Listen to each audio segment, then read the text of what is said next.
Good morning students, my self Deepak Jaswal. Previous video में मैंने आपको एजियोट्रॉप मिक्सचर्स ये बताया था। आज हम सॉल्यूशन चैप्टर में कंटिन्यू कर रहे हैं। कुछ आज इम्पॉर्टेंट पॉइंट्स है, इससे रिलेटेड कुछ आपके एग्ज़ामों में भी आ रहे हैं, आपने देखे होंगे प्रीवियस पेपर में। तो आज हम जो पॉइंट्स ले रहे हैं उसमें आ रहा है बेटा सबसे पहले वेन हॉफ फैक्टर, या इसको अदर लैंग्वेज में हम कहते हैं बेटा वेन हॉफ फैक्टर इक्वेशन। अब ये इक्वेशन क्या है एक्चुअली, सबसे पहले आपको मैं क्लियर करता हूँ। एक होता है ऑस्मोसिस और एक होता है डिफ्यूजन। ठीक है बेटा, सबसे पहले इन दोनों में क्लियर कर लो ताकि आपको एक रिएक्शन समझ में आ जाएगी आपको पूरा। ऑस्मोसिस का मतलब होता है कि जब भी कोई सॉल्यूशन में जो सॉल्वेंट के पार्टिकल्स होंगे और एक सॉल्यूट के पार्टिकल्स होते हैं, तो जब भी किसी सॉल्वेंट के अंदर जब उसका जो मूवमेंट है वो higher concentration to lower concentration हो रहा है विद सेमी परमेबल मेम्ब्रेन, तो किसी भी सॉल्वेंट के पार्टिकल का जो मूवमेंट होगा जब वो हाई कंसंट्रेशन से लो कंसंट्रेशन, और हाई कंसंट्रेशन से लो कंसंट्रेशन किसी भी सॉल्वेंट के पार्टिकल का मूवमेंट यदि विद सेमी परमेबल मेम्ब्रेन होगा तो उस प्रोसेस को हम क्या कहते हैं बेटा, ऑस्मोसिस। डिफ्यूजन में क्या होता है कि किसी भी पार्टिकल का मूवमेंट लो टू हाई हो रहा है और विदाउट सेमी परमेबल मेम्ब्रेन हो रहा है तो उस प्रोसेस को हम डिफ्यूजन कहते हैं। तो ऑस्मोसिस प्रोसेस के अंदर लगने वाला जो प्रेशर होता है उसे हम ऑस्मोटिक प्रेशर कहेंगे बेटा, जिसको हम पाई से रिप्रेजेंट करते हैं। ये थोड़ा ध्यान रखना, जैसे मैथ्स में पढ़ते हो पाई, तो वैसे ही केमिस्ट्री के अंदर पाई जो है किस चीज़ को रिप्रेजेंट कर रहा है, ऑस्मोटिक प्रेशर को। तो ऑस्मोसिस प्रोसेस के अंदर लगने वाला जो प्रेशर है वो ऑस्मोटिक प्रेशर है, जिसको किससे रिप्रेजेंट करता है, पाई से। इतना क्लियर। आगे देखना बेटा, osmotic pressure of dilute solution of a non volatile solute is proportional to absolute temperature of the solution at constant concentration. यानी कहने का मतलब हो गया बेटा कि किसी भी सॉल्यूशन के अंदर जो उसका जो ऑस्मोटिक प्रेशर होगा वो उसके एब्सोल्यूट टेम्परेचर, एब्सोल्यूट टेम्परेचर एक टेम्परेचर होता है, एक एब्सोल्यूट टेम्परेचर होता है। एब्सोल्यूट टेम्परेचर होता है कि जिसमें टेम्परेचर सेल्सियस में दिया हो उसको केल्विन में कन्वर्ट करते हैं, और केल्विन में कन्वर्ट करने के लिए हम कितना ऐड करते हैं बेटा, 273। ठीक, तो किसी भी सॉल्यूशन के अंदर जो उसका ऑस्मोटिक प्रेशर होगा वो उसके एब्सोल्यूट टेम्परेचर के कैसा होगा, डायरेक्टली प्रोपोर्शनल। इतना क्लियर बेटा। सेकेंड बोल रहा है किसी भी सॉल्यूशन के अंदर जो उसका ऑस्मोटिक प्रेशर होगा वो उसकी कंसंट्रेशन के भी कैसा होगा, डायरेक्टली प्रोपोर्शनल होगा।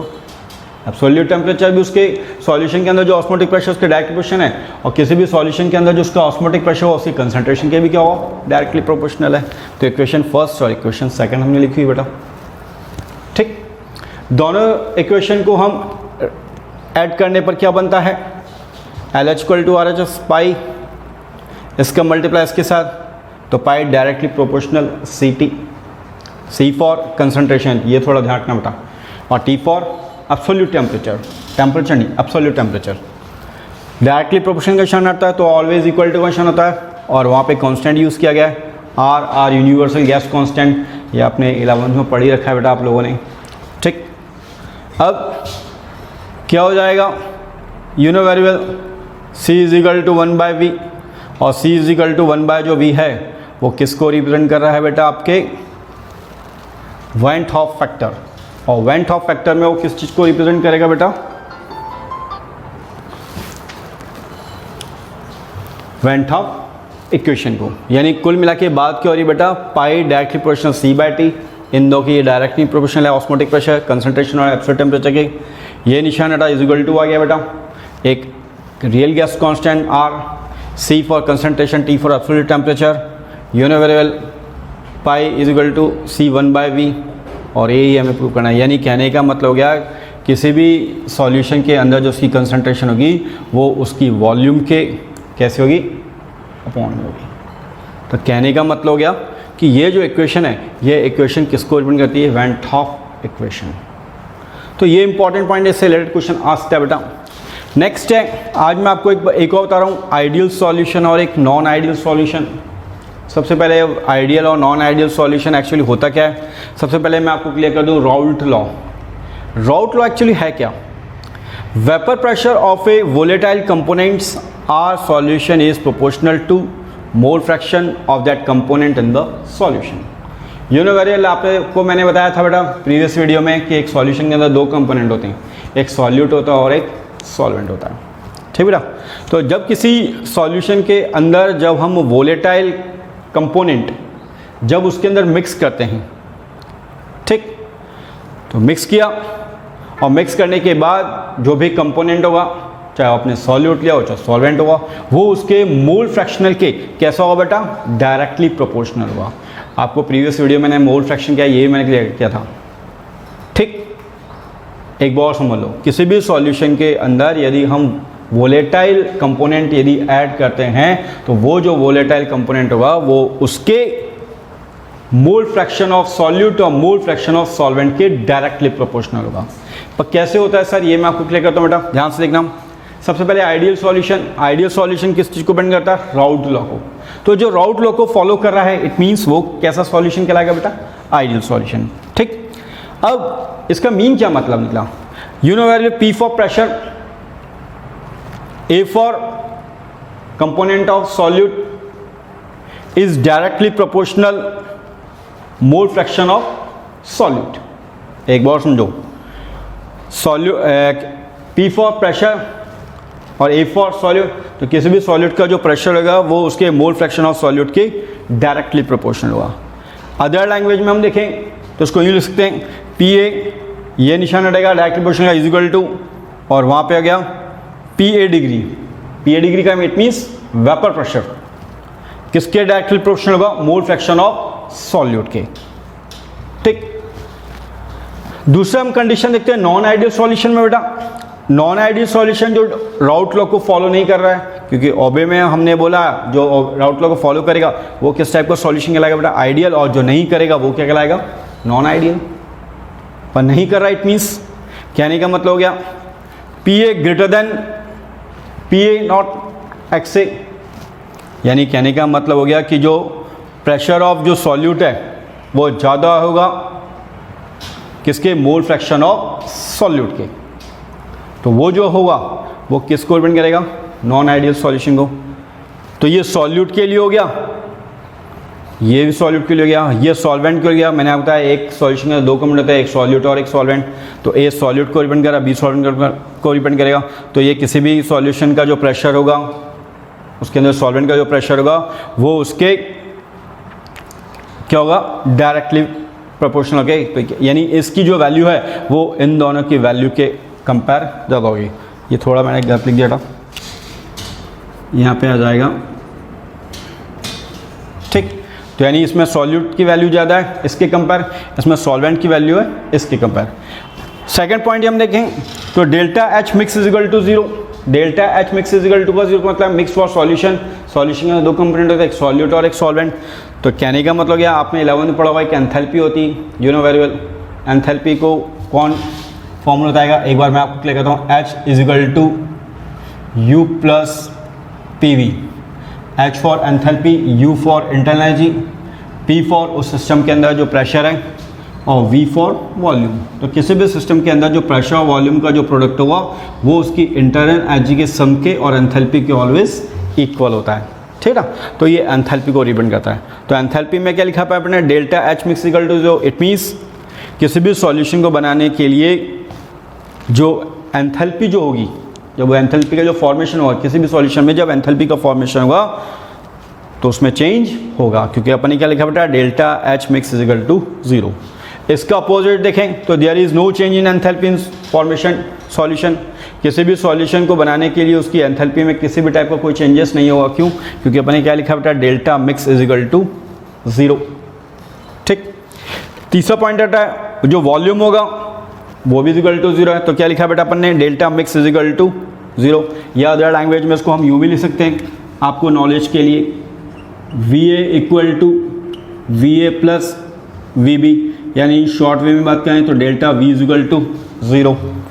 तो अब आप बोले सर ये किस चीज़ को डिपेंड कर रहा है बेटा, A for solute of volume, ये सॉल्वेंट ऑफ वॉल्यूम, इन दोनों का जो प्रोडक्ट है वो ऑलवेज के इक्वल होगा। तो ये हो गया, यानी कहने का मतलब हो गया किसी भी सॉल्यूशन के अंदर जो वॉल्यूम होगा वो चेंज होगा, जबकि नॉन आइडियल सॉल्यूशन में जो वॉल्यूम है वो चेंज नहीं होगा। तो आप लिख सकते हो there is no change in volume formation of solution. In which type of solution? उस सॉल्यूशन को हम क्या बोलेंगे? Non ideal solution. तो यानी इन शॉर्ट वे में बात करूँ तो आइडियल सॉल्यूशन होगा जो राउट लॉ को फॉलो करेगा, नॉन आइडियल सॉल्यूशन होता है जो राउट लॉ को फॉलो नहीं करता। First point. सेकंड पॉइंट हम देख रहे हैं कि सॉल्यूशन बनाने में एंथैल्पी में चेंजेस होगा, जबकि नॉन आइडियल सॉल्यूशन में जब भी किसी सॉल्यूशन के अंदर जो एंथैल्पी है उसमें किसी भी टाइप का चेंजेस नहीं होगा। आइडियल सॉल्यूशन के अंदर किसी भी सॉल्यूशन को बनाने में उसके वॉल्यूम में भी चेंज होगा, जबकि नॉन आइडियल सॉल्यूशन जब अपन क्रिएट करेंगे तब उसके अंदर जो वॉल्यूम होगा उसमें किसी भी टाइप का कोई चेंजेस नहीं होगा। तो इन शॉर्ट में बात करें तो आइडियल और नॉन आइडियल सॉल्यूशन में यदि हम डिफरेंस देखें या उसकी प्रॉपर्टी देखें तो आप ये लिख सकते हो। तो कभी आइडियल सॉल्यूशन की प्रॉपर्टी आ जाए तो आप ये लिख देना बेटा, नॉन आइडियल सॉल्यूशन की प्रॉपर्टी आ जाए तो ये आप लिख देना, इन दोनों में डिफरेंस आ जाए तो आप डिफरेंस लिखते हो। यानी एक क्वेश्चन को दो तरीके से पूछा जाता है, या कभी डिफाइन आ जाए तो आप डिफाइन लिख सकते हो कि what do you mean bye ideal and non ideal solution. तो जो राउट लॉ को फॉलो करेगा वो आइडियल सॉल्यूशन और जो नहीं करेगा वो नॉन आइडियल सॉल्यूशन।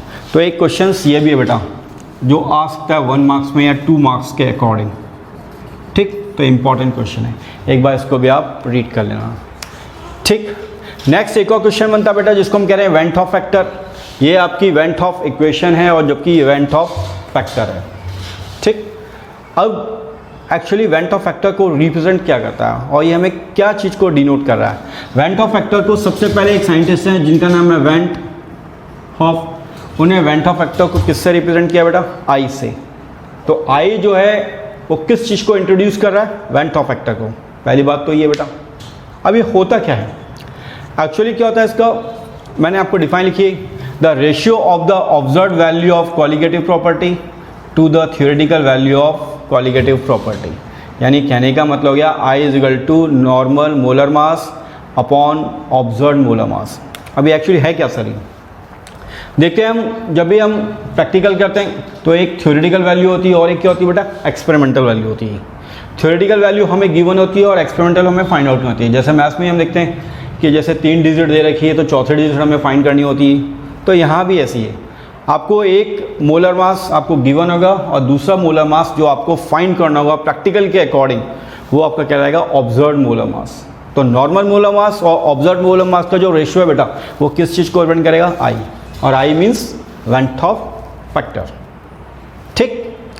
अब सबसे पहली बात उठती है सर जो आई है वो क्या रिप्रेजेंट कर रहा है? और आई रिप्रेजेंट करने के लिए इसमें कुछ कंडीशन है, ये कंडीशन फॉलो होंगी तो ही वो आई रिप्रेजेंट होगा। अब वो क्या कंडीशन है बेटा?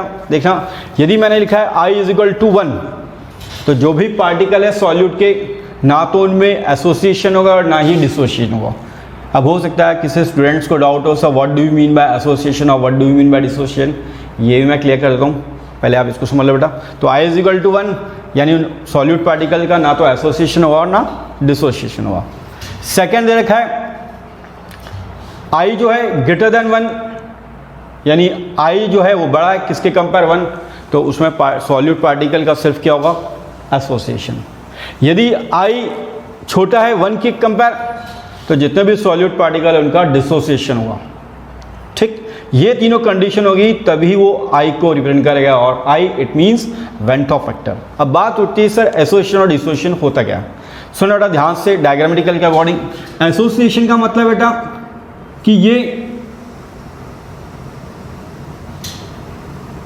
आपके छोटे छोटे पार्टिकल्स हैं, ठीक। ये छोटे छोटे कई सॉल्यूट के पार्टिकल्स हैं,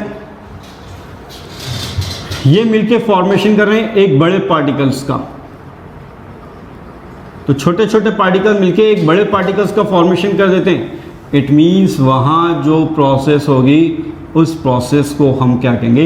एसोसिएशन। यानी कहने का मतलब क्या? छोटे छोटे पार्टिकल मिलके एक सिंगल बड़े पार्टिकल का, बड़े लार्ज पार्टिकल का फॉर्मेशन करते हैं, यानी वो क्या चीज को रिप्रेजेंट करेगा? Association. Dissociation it mean splits यानी अपोजिट। तो उस कंडीशन में क्या होगा बेटा कि अभी एक बड़ा पार्टिकल है, यदि ये छोटे छोटे पार्टिकल्स में कन्वर्ट हो रहा है तो उस कंडीशन में वो क्या कहलाएगा? डिसोशिएट। डिसोशिएट मतलब डिस्प्लिट यानी कहने का स्प्लिट्स होना। तो एक बड़ा पार्टिकल जब छोटे छोटे पार्टिकल में डिवाइड हो रहा है तो वो किस चीज़ को रिप्रेजेंट करेगा बेटा? डिसोसिएशन को। और छोटे छोटे पार्टिकल मिलकर एक बड़ा पार्टिकल का फॉर्मेशन कर रहे हैं, यानी वो क्या कहलाएगा? एसोसिएशन। यानी कुल मिला के बात ये हो रही है कि नंबर ऑफ सॉल्यूट पार्टिकल का यदि एसोसिएशन या डिसोसिएशन होता है, इट मीन्स वो आई को रिप्रेजेंट करेगा। यदि आई इज इक्वल टू 1 है तो जो सॉल्यूट के पार्टिकल है ना में एसोसिएशन होगा ना ही डिसोसिएशन होगा। मैंने कंडीशन लिखी बेटा। यदि आई की वैल्यू ज़्यादा है 1 के कंपेयर तो सॉल्यूट के पार्टिकल का सिर्फ क्या होगा? एसोसिएशन। और एसोसिएशन का मीनिंग एक बार सुन लो, छोटे छोटे पार्टिकल मिलके एक बड़े पार्टिकल का फॉर्मेशन कर रहे हैं। यदि हम डिसोसिएशन देखते हैं बेटा तो आई जो है वो 1 के कंपेयर कैसा है? छोटा है, यानी 1 बड़ा आई छोटा है, तो उस कंडीशन में सॉल्यूट के पार्टिकल उनमें क्या होगा? डिसोसिएशन होता है। तो किसी भी सॉल्यूट के पार्टिकल का एसोसिएशन और डिसोसिएशन को रिप्रेजेंट करने के लिए जो आई इंट्रोड्यूस किया गया वही आई जो है वो किसको रिप्रेजेंट करेगा? Went half factor. तो ऐसे एमसीक्यू बेस्ड या आपके मैच द फॉलोइंग में आता है कि आई किस चीज़ को रिप्रेजेंट कर रहा है, तो आई जो है किसको रिप्रेजेंट करेगा बेटा? Went half factor. और आई का formula normal molar mass upon observed molar mass. Normal जो आपको गिवन है, ऑब्जर्व्ड मोलर मास वो होता है जो आप एक्सपेरिमेंटल वैल्यू के थ्रू आप फाइंड आउट करते हो। तो इन दोनों का जो रेशो है वो आई को रिप्रेजेंट करेगा। इतना क्लियर? तो आज मैंने आपको वेंट हॉफ इक्वेशन बताई बेटा, इसको अच्छी तरह रीड कर लेना। पाई जो है वो direct proportional T for absolute temperature, और पाई जो है वो डायरेक्ट प्रोपोर्शनल कंसंट्रेशन। दोनों इक्वेशन को ऐड करने पे आपकी इक्वेशन ये बन रही, और ये निशान हटेगा तो इक्वल टू निशान होता है, हमारी कांस्टेंट है R for gas constant, C is equal to 1/b। It means ये पाई वेंट ऑफ इक्वेशन है। सेकंड मैंने आपको आइडियल नॉन आइडियल सॉल्यूशन में आपको डिफरेंस बता दिया है, इनमें प्रॉपर्टी आ जाए चाहे इनकी डिफाइन आ जाए, तो आपको यही क्वेश्चन अटेंड करना है। ठीक बेटा? जो राउट लॉ को फॉलो करेगा आइडियल, और जो नहीं करेगा वो नॉन आइडियल। कंडीशंस और लिखी हुई हैं, ये भी आप इनको रीड आउट कर लेना।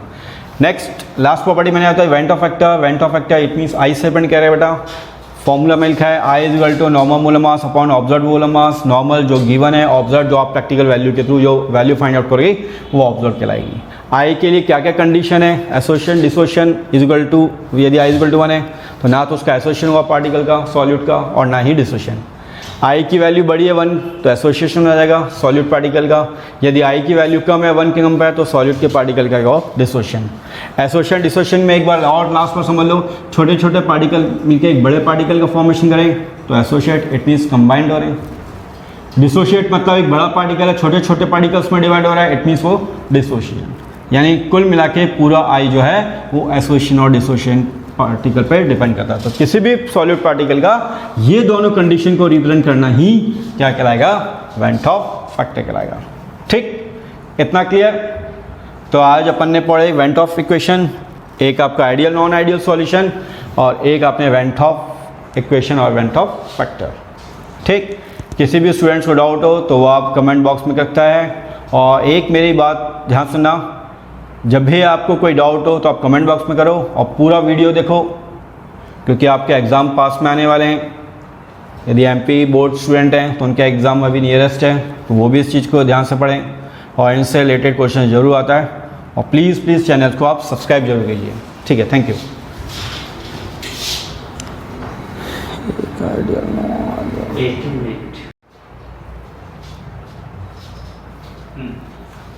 Good morning students, class 12 chapters solution में अपन कंटिन्यू कर रहे हैं। नेक्स्ट पॉइंट है बेटा आपका आरओ। सभी को मालूम है आरओ का मीन, बहुत कॉमन वर्ड है ये, जिसको रिवर्स ऑस्मोसिस कहते हैं, यू नो वेरी वेल। और यहाँ तक कि आपने एडवर्टाइजमेंट भी देखा होगा आरओ क्या वर्क करता है और किस बेस पे वर्क करता है। RO actually it means reverse osmosis होता है। ऑस्मोसिस का मीन एक बार मैं और क्लियर करता हूँ बेटा। दो प्रोसेस होती है, एक डिफ्यूजन और एक osmosis.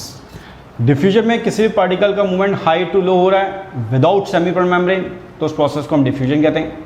Osmosis it means particle का मूवमेंट हाई टू लो हो रहा है बट सेमीपरमेम्ब्रेन मेम्ब्रेन के थ्रू हो रहा है, इट मीन्स वो क्या कहलाएगी बेटा? ऑस्मोसिस। पहली बात, डिफ्यूजन जो है तीनों स्टेट में होता है, सॉलिड, लिक्विड, गैस, जबकि ऑस्मोसिस केवल सॉलिड स्टेज में होता है।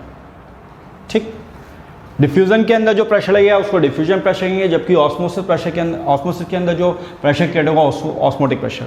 और मैंने आपको प्रीवियस वीडियो में बताया था कि ऑस्मोटिक प्रेशर को अपन पाई से रिप्रेजेंट करते हैं, ये थोड़ा ध्यान रखना बेटा, MCQ फ्रॉम द ब्लैंक्स में आ सकता है। ठीक, तो ये आपके इन दोनों में कभी डिफरेंस आ जाए तो आप ये लिख सकते हो। नेक्स्ट आज हम बात करें RO, it means reverse osmosis. Reverse osmosis actually है क्या? रिवर्स ऑस्मोसिस को कैसे डायग्राम के अकॉर्डिंग समझा जा सकता है वो मैं आपको क्लियर करता हूँ। देखते हैं आज अपने घर में भी RO लगा होता है बेटा, जिसमें पानी को प्यूरिफाई किया जाता है, यू नो वेरी वेल। और पानी को प्यूरिफाई कैसे करते हैं उसके लिए आपको कुछ एक डायग्रामेटिकल मेथड्स के अकॉर्डिंग मैं आपको रिप्रेजेंट कर रहा हूँ, समझा रहा हूँ। देखा होगा आपने कि सबसे पहले जो RO है वो वाटर को प्यूरिफाई करता है। प्यूरिफाई कर रहा है इट मीन्स जो भी सी वाटर होते हैं, सी वाटर यू नो जितने समुद्र का पानी होता है और ये इनका जो नेचर होता है वो कैसा नेचर होता है बेटा? सॉल्टी नेचर होता है। पहली बात देखा होगा आपने, यूज़ भी किया होगा।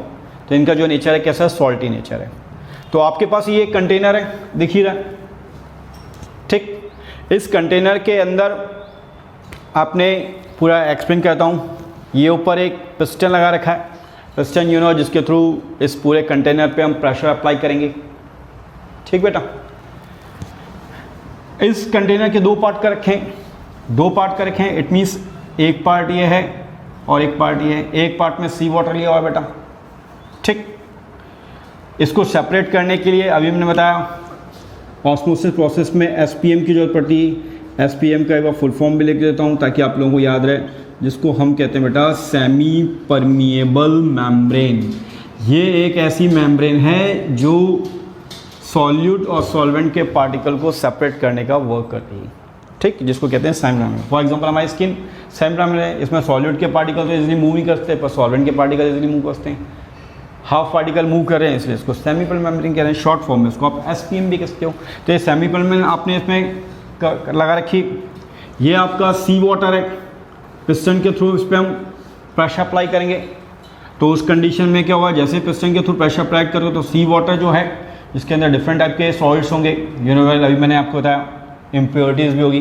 तो सारे के सारे वो डिफरेंट टाइप के जो सॉल्ट्स होंगे और जो इम्प्योरिटीज़ होगी, तो ये क्या करेगी सेमी परमिएबल मेम्ब्रेन, इसमें से जो प्योर जो वाटर होगा सी वाटर के अंदर जो प्योर वाटर होगा वो तो इजीली गोइंग आ जाएगा इस साइड पे, और जितनी इम्प्योरिटीज़ जो होगी, जितने सॉल्ट्स होंगे, जितने आयंस होंगे, वो सारे के सारे यहाँ पे कलेक्ट हो जाएंगे। क्यों? क्योंकि कारण क्या मैं बताया था कि जितने भी सॉल्वेंट के जो पार्टिकल्स हैं वो one end place to next place पे एंटिटी कर रहे हैं, इट मीन्स उससे हम सेमी परमिएबल करें। तो सॉल्यूट के जो पार्टिकल्स हैं वो तो इसके अंदर रह जाएंगे बेटा इस कंटेनर में, और सॉल्वेंट के पार्टिकल्स जो है वो प्योर वाटर वो कहाँ जाएगा? यहाँ आ जाएगा। प्योर वाटर यहाँ आ गया तो उसको हम जो भी टैप के थ्रू हम इजीली प्रोवाइड कर लेंगे। यानी कुल मिला के बात हो रही है कि इस प्रोसेस को हम डीसैलिनाइजेशन भी करें। डीसैलिनाइजेशन इसलिए कह रहे हैं क्योंकि जितने भी सॉल्ट्स हैं उसको हम डीसैलाइन कर रहे हैं, उनको हम अलग अलग कर रहे हैं ताकि जो वाटर है वो हमें इजीली प्रोवाइड हो सके, वाटर जो हमें इजीली प्योर प्रोवाइड हो सके। तो वाटर को प्योर प्रोवाइड करने के लिए, वाटर को डीसैलाइन करने के लिए जो प्रोसेस अप्लाई की जाती है उस प्रोसेस को हम क्या कहते हैं बेटा? रिवर्स ऑस्मोसिस, या शॉर्ट फॉर्म में क्या बोलेंगे? RO। तो RO एक ऐसी प्रोसेस है जिसके अंदर हम ऑस्मोसिस प्रोसेस में प्रेशर अप्लाई करके जिसके अंदर जो भी सी वाटर है उसको हम प्यूरिफाई कर लेते हैं, उसके अंदर सॉल्ट्स और उसके अंदर जो आयंस हैं उनको हम डीसैलाइन कर देते हैं और कंटेनर में हमें प्योर वाटर मिल जाता है। तो कहने का मतलब क्या? सॉल्ट्स को रिमूव करना और प्योर वाटर को प्रोवाइड करना, यानी वो प्रोसेस जो कहलाएगी उस प्रोसेस को हम क्या कहते हैं बेटा? रिवर्स ऑस्मोसिस, या शॉर्ट फॉर्म में RO बोलेंगे, ठीक। और ये SPM का मतलब होता है सेमी परमिएबल मेम्ब्रेन, ये थोड़ा ध्यान रखना बेटा। तो ये आपका एक क्वेश्चन था जिसको रिलेटेड इसकी डिफाइन आ सकती है। और लास्ट क्वेश्चन है आज का टॉपिक का, जिसका नाम है कॉलिगेटिव प्रॉपर्टी। कॉलिगेटिव प्रॉपर्टी की मैंने आपको डिफाइन लिखी है, physical property of A solution which depend upon number of solute particle dissolved in solution. किसी भी सॉल्यूशन के अंदर जो सॉल्यूट पार्टिकल जो है, नंबर ऑफ सॉल्यूट पार्टिकल कितने प्रेजेंट हैं, वो उस सॉल्यूशन की क्या कहलाएगी? Colligative property. एक बार सुन लो बेटा, किसी भी सॉल्यूशन के अंदर नंबर ऑफ सॉल्यूट पार्टिकल जो हैं कितने हैं, इट मीन्स वो उसकी क्या कहलाएगी? Colligative property. इसको कुछ पार्ट में डिवाइड किया गया है जो मैं आपको बता रहा हूँ बेटा। फर्स्ट जो है जिसको हम कह रहे हैं ऑस्मोटिक प्रेशर, कौन कौन सी कॉलिगेटिव प्रॉपर्टी होती? एक ऑस्मोटिक प्रेशर होता है, सेकंड होता है एक और होती है जिसको हम कहते हैं depression, in freezing point, you know very well freezing क्या होता है। थर्ड होता है elevation in boiling point, and the last है relative lowering of vapour pressure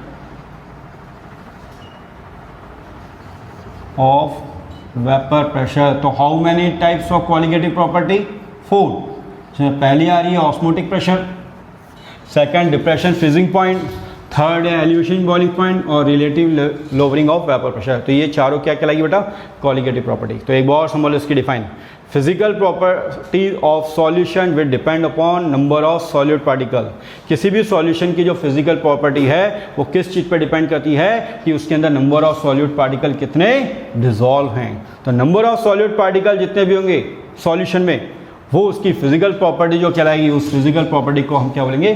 colligative property. कितने पार्ट में डिवाइड किया गया? कौन कौन सी? Osmotic pressure, depression freezing point, elevation boiling point और relative lowering of vapour pressure. तो ये आपके पॉइंट्स हैं। इस चैप्टर के अंदर कुछ पॉइंट्स हैं इंपॉर्टेंट जो आ सकते हैं, उनको एक बार अच्छी तरह रीड आउट कर लेना। पहला तो है बेटा एक आइडियल और नॉन आइडियल सॉल्यूशन, इसको रीड कर लेना। सेकंड आप इसमें पढ़ लेना राउट लॉ। थर्ड मैंने आपको पढ़ाया था एजियोट्रॉपिक मिक्सचर। भले ये कुछ ऐसे पॉइंट है जिससे रिलेटेड क्वेश्चन आने ही हैं। फिर इसके अलावा एक मैंने आपको अभी पढ़ाया था इससे पहले वेंटो फैक्टर।